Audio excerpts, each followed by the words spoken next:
നമസ്കാരം, welcome to movie truck. അപ്പോൾ കോൺ city Tamil മൂവിയാണ്. കഴിഞ്ഞ ജൂൺ 26 റിലീസ് ചെയ്തതാണ്. അർജുൻ ദാസ്, അന്നാബെൻ, യോഗി ബാബു, പിന്നെ വടിവുക്കൽ ഇവരൊക്കെയാണ് മെയിൻ ആക്ടേഴ്സ് വരുന്നത്. പടം ഒരു ക്രൈം കോമഡി ആ ജോണറിലാണ് സിനിമ വന്നിട്ടുള്ളത്. ഇപ്പോൾ സിനിമ OTT നെറ്റ്ഫ്ലിക്സിൽ റിലീസ് ചെയ്തിട്ടുണ്ട്. സിനിമയുടെ ഒരു സിനോപ്സിസ് എന്താണെന്ന് വെച്ചാൽ, ശരവണൻ, മിത്ര, ജാക്കി, ജാനകി ഇവരൊക്കെ ഒരു ഫാമിലിയാണ്. ശരവണൻ, വൈഫ് മിത്ര, പിന്നെ അളിയനായിട്ടുള്ള ജാക്കി, പിന്നെ അമ്മ ജാനകി.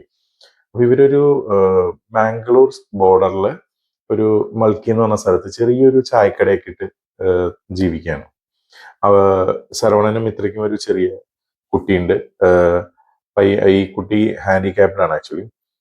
സ്കൂളിലൊക്കെ പോകുന്നുണ്ട്. സമാധാനമായിട്ട് ജീവിച്ചു പോവുകയാണ് ചെറിയൊരു കുടുംബം. അപ്പോൾ ഒരു ദിവസം ഈ കുട്ടീനെ ആരോ തട്ടിക്കൊണ്ടു പോവുകയാണ് സ്കൂളിൽ നിന്ന്. അപ്പോൾ ഇവർ ഈ CCTVയിലൊക്കെ, സ്കൂളിലെ CCTVയിലും കാര്യങ്ങളൊക്കെ നോക്കുമ്പോൾ മനസ്സിലാവുന്നത് ഇവർക്കൊരു പഴയ ലൈഫ് ഉണ്ട്.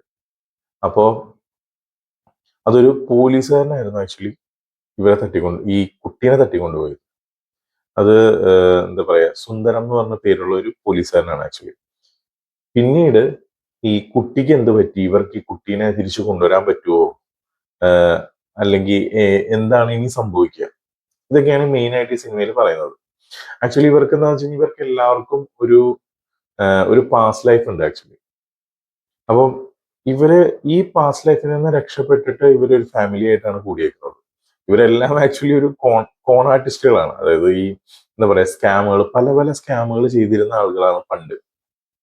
പിന്നീട് അവര് ഈ കുഞ്ഞിന് വേണ്ടിയിട്ട്, അതായത് ഈ കുട്ടീനെ തിരിച്ചു കിട്ടാൻ വേണ്ടിയിട്ട് വേറെ എന്തൊക്കെ ചെയ്യും, അതൊക്കെയാണ് ഈ എന്താ പറയാ, അതൊക്കെ എങ്ങനെ ചെയ്യും, ഈ കുട്ടീനെ തിരിച്ചു കിട്ടുമോ, ഇതൊക്കെയാണ് ഈ സിനിമയിൽ മെയിനായിട്ട് ചർച്ച ചെയ്യുന്നത്.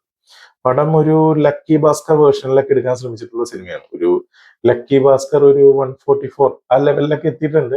ചില കാര്യങ്ങളൊക്കെ നമുക്ക് നല്ല ഇൻട്രസ്റ്റിംഗ് ആയിട്ട് തോന്നും. ചിലതൊക്കെ നമുക്ക് എന്താ പറയാ, അട്ടർലി നമുക്കൊന്നും എന്താ പറയാ, ഉൾക്കൊള്ളാൻ കഴിയാത്ത രീതിയിലുള്ള കുറെ സംഭവങ്ങൾ ഇവര് കൊണ്ടുവന്നിട്ടുണ്ട്. ചിലതൊക്കെ വളരെ അതായത് ഇവരൊരു ഡാർക്ക് ഹ്യൂമർ സെറ്റപ്പിലൊക്കെയാണ് ഈ സംഭവം സ്റ്റോറി ലൈൻ പറഞ്ഞു പോകുന്നത്.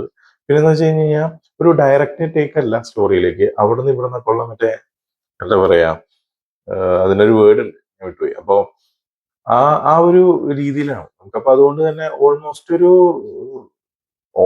നല്ല എൻഗേജിങ് എന്ന് പറയാൻ പറ്റില്ല, എങ്കിൽ പോലും കുഴപ്പമില്ല. ഒരു ഡീസന്റ് വാച്ച് ആയിട്ടാണ് എനിക്ക് തോന്നിയത് സിനിമ. നെറ്റ്ഫ്ലിക്സിൽ ഇപ്പോൾ റിലീസ് ആയിട്ടുണ്ട്. എന്താ പറയുക, ഒരു പോപ്കോൺ വാച്ച് പോലെ സംഭവം കാണാവുന്നതാണ്. അല്ല, ഓവർ എക്സ്പെക്ടേഷൻ ഒന്നും ഇല്ലാതെ നല്ലൊരു പോപ്കോൺ വാച്ച് ആയിട്ട് കാണാൻ പറ്റിയ ഒരു സിനിമയാണ് കോൺ സിറ്റി. ഇതായിരുന്നു കോൺ സിറ്റിയുടെ എന്റെ റിവ്യൂ. അപ്പോൾ നിങ്ങൾക്ക് ഈ വീഡിയോ ഇഷ്ടപ്പെട്ട് കഴിഞ്ഞാൽ ലൈക്ക് ചെയ്യുക, ഷെയർ ചെയ്യുക. നിങ്ങൾ ഈ സിനിമ കണ്ടവരാണെങ്കിൽ അതിന്റെ ഒരു കമന്റ് ബോക്സിൽ രേഖപ്പെടുത്താം. ചാനൽ ഒന്ന് സബ്സ്ക്രൈബ് ചെയ്യുക. അപ്പോൾ നമുക്ക് അടുത്ത വീഡിയോയിൽ വീണ്ടും കാണാം.